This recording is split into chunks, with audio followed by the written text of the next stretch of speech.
saya Eko Kurniawan dari kelas 3B Siasat Syariah Hukum Tata Negara.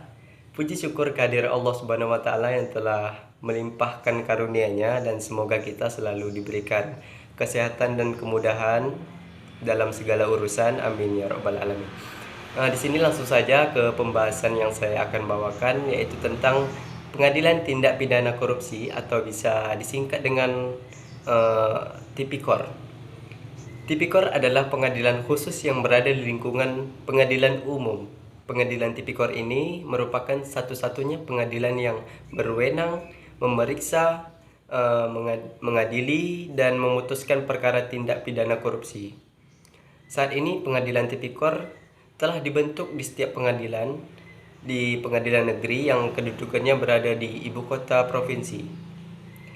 Pada awalnya, pengadilan Tipikor ini dibentuk di Jakarta Pusat dan di wilayah hukumnya meliputi seluruh wilayah Republik Indonesia. Berarti siapa yang contohnya salah seorang yang korupsi berarti akan dibawakan ke pengadilan Jakarta Pusat. Kurang lebih begitu. Dan setelah diterbitkan Undang-Undang Nomor 46 Tahun 2009, pengadilan Tipikor dibentuk pada setiap ibu kota atau provinsi begitu. Nah, di sini ada kewenangan, yaitu pengadilan Tipikor yang berwenang memeriksa, mengadili, dan memutuskan perkara. Di wewenang ini terbagi tiga, yaitu tindak pidana korupsi yang pertama. Yang kedua itu pencucian uang yang tindak pidana asalnya dari tindak pidana korupsi. Yang ketiga yaitu tindak pidana yang secara tegas dalam undang-undang lain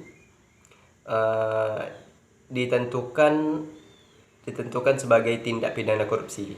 Kurang lebih begitu.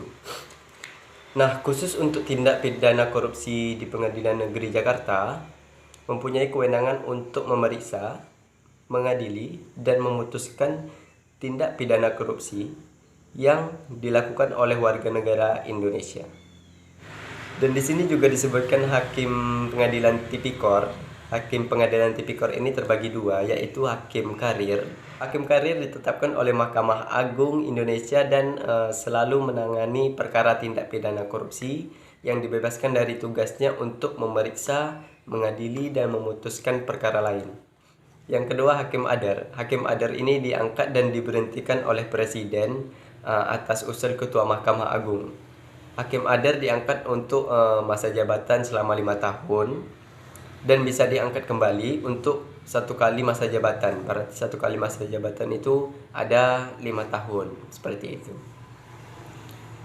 Baiklah, terima kasih. Kira-kira begitu. Saya Eko Kurniawan dari kelas 3B Siasat Syariah Hukum Tata Negara. Mohon maaf apabila ada kekurangan dan kesalahan. Mohon dimaklumi. Baiklah, itu saja. Terima kasih. Wassalamualaikum warahmatullahi wabarakatuh.